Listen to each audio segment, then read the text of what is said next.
Ah, just another Dark Souls 3 run. What build am I going to go for this time? I guess there's always the classic Zweihander. I could do sorcery too. What about dex? I guess whips count as dex. What whips even exist? Let's see. There's the standard whip, the notched whip, the witch's locks, the spotted whip, and the Rose of Ariandel.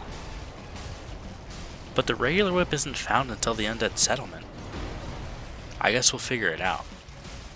But for now, Gundyr is dead, and we might as well go over some rules. Before our whip, we have to skip as many bosses as possible to get a whip. There will be no leveling up until we get a whip. After the whip, damage must come from the whip weapon category, and direct damage consumables are not allowed. Other than that, let's get started.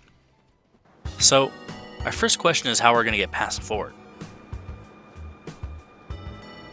Doing some research, I found quite a few methods with varying credibility. You're watching me do one right now, in fact, where you do various bow lineups to try to activate Death Cam. This itself is a slower version of the speedrun skip, and I tried this for over an hour before giving up, trying a new method. And this method is almost identical to Send Skip. You parry an enemy up against a wall and trigger Death Cam. And this mode was insanely hard to control, believe me. For the majority of this clip, I am just holding forward.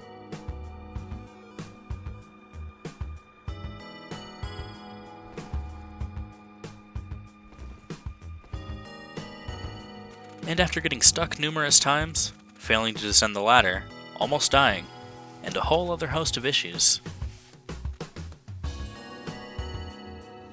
we make it past the door that's gated us from our whip.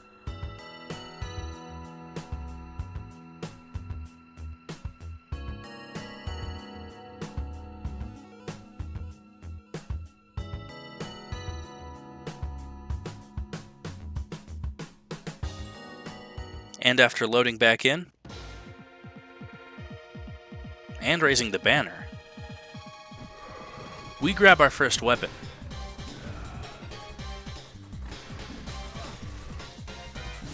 And realize we can't even use it. Thankfully, we got 2,000 souls waiting for us. And can level up to the stat requirements. For Vort, we grab an Estus Shard and a key for later. As for Vort himself, there's not much strategy to be employed other than staying under him in Phase 1. And with passing damage, he goes down first try. We get everything needed from the Undead Settlement,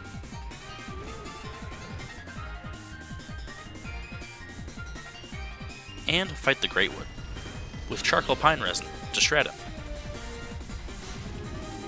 This boss, even though it's optional, is not hard. And by keeping on the pressure, we quickly go to Phase 2.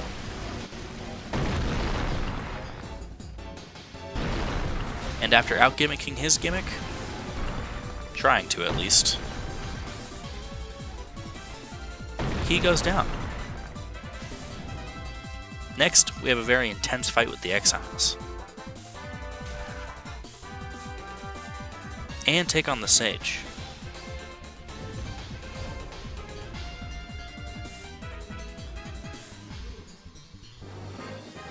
And after getting an attack opportunity, we realize we don't do the best damage. Regardless, Phase 1 is easy.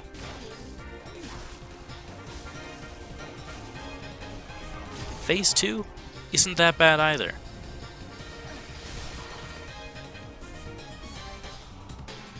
And the Sage goes down on our first try.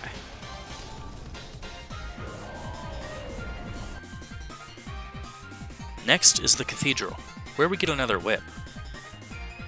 The Notched Whip, which inflicts bleeding.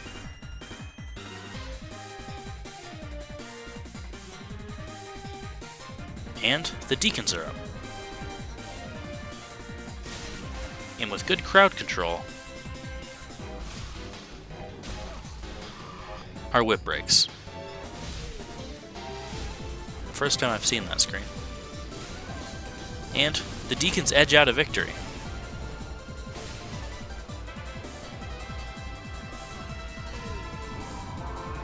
But it's no matter.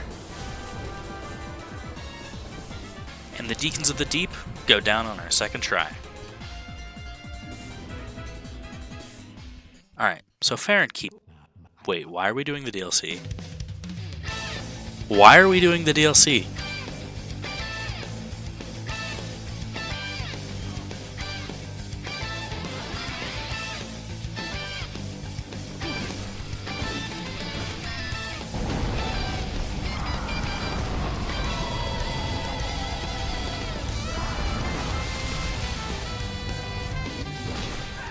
Before dying more, we bless our notched whip for HP regen.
Let's move to something more viable.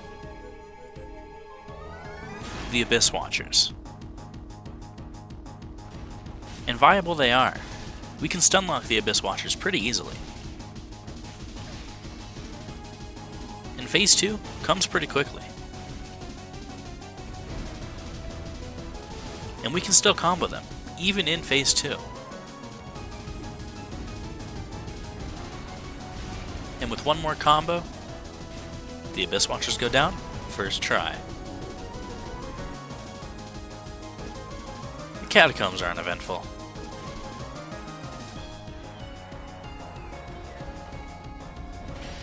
And so is Wolnir, who I don't think has ever been a challenge.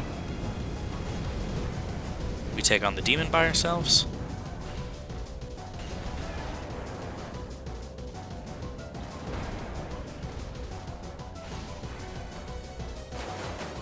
And speedrun, grabbing the large Titanite in the Smoldering Lake.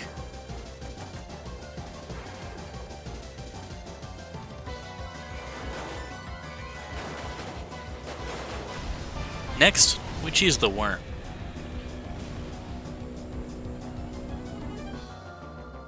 And summon Cuculus for a whip later. And he makes this fight easy. With the demon's attention split, we take him down fast. Unfortunately, he dies at the end, meaning we can't get the spotted whip.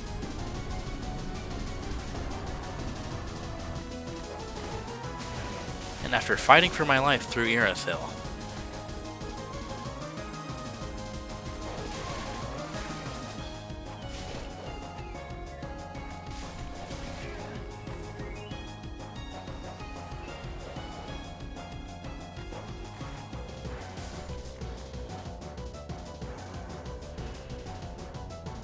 we push to Pontiff Sulyvahn, who feels a little weird this run. Less follow-ups, slower, easier. Maybe something about using 2 whips throws off the AI, but Pontiff was no issue on this run. And in fact, Phase 2 was just as easy.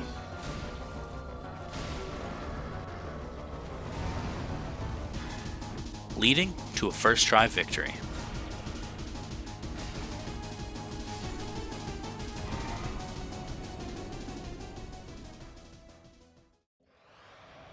And we're back. And on our first attempt back, we make it far.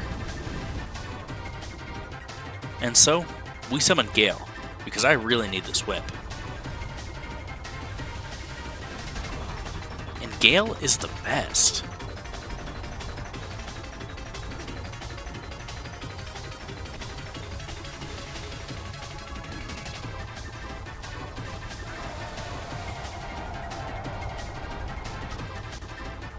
Because by the time Gale dies, this fight is in the bag.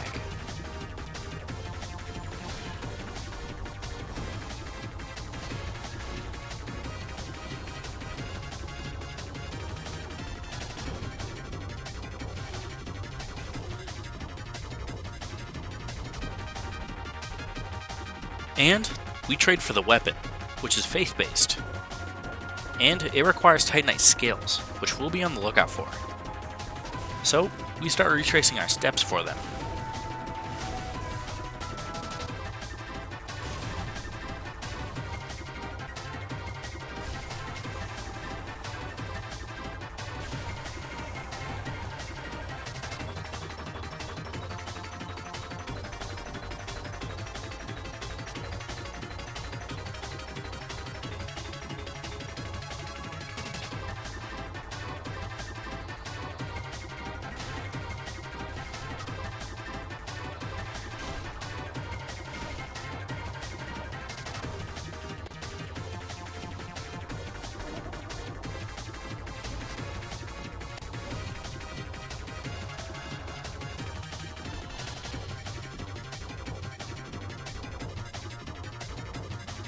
Yorm, while always a pain, isn't too hard.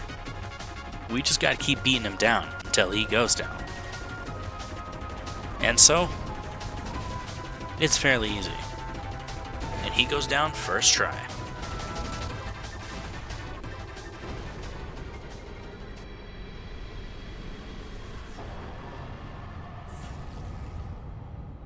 Then we come to Aldrich.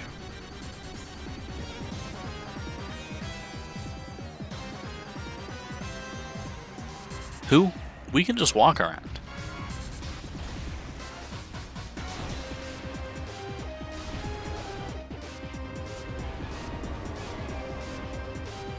Even Phase 2 isn't that bad, with long stints of nothing from Aldrich.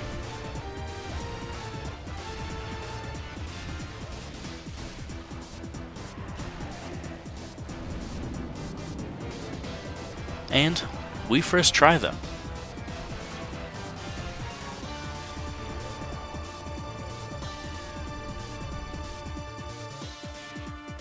Hi, Dancer.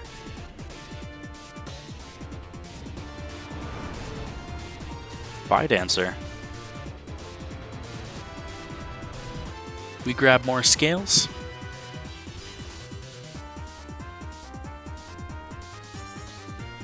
And take on Osiris.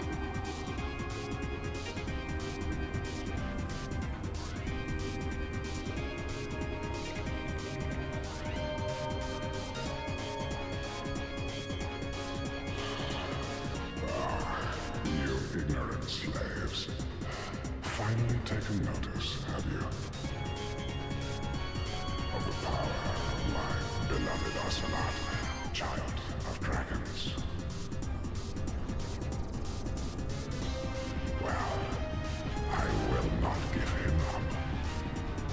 For he is all that I have. Osiris is a boss you think would be hard. Resistant to magic, able to dish out high DPS, big range. But something clicked this far in the run. When to time my whip swings, specifically. See, a bad player would call whips slow and clunky, say they have an inconsistent range, and don't deal much damage.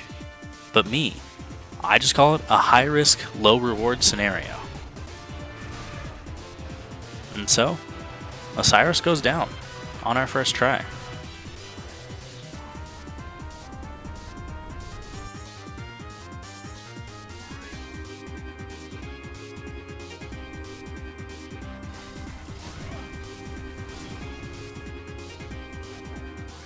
And after finally being able to upgrade our boss soul whip to +5, we head to Rosaria to Rebirth.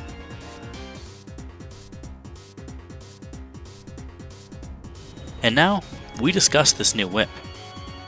With the weapon art boosting miracle cast and the cost of health, the heavy attack being miracles, and the light attack being a club swing, yeah, this is a really weird whip, but it does damage. Alright, full transparency for a second. The rest of the footage looks like this.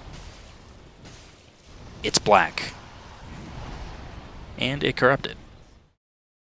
So, I used Cheat Engine to respawn the bosses. I had the same build from here to the end of the game anyway, so I think this is fine. Anyway, here's the gauntlet.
Oh, you thought it was over?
Oh, yeah.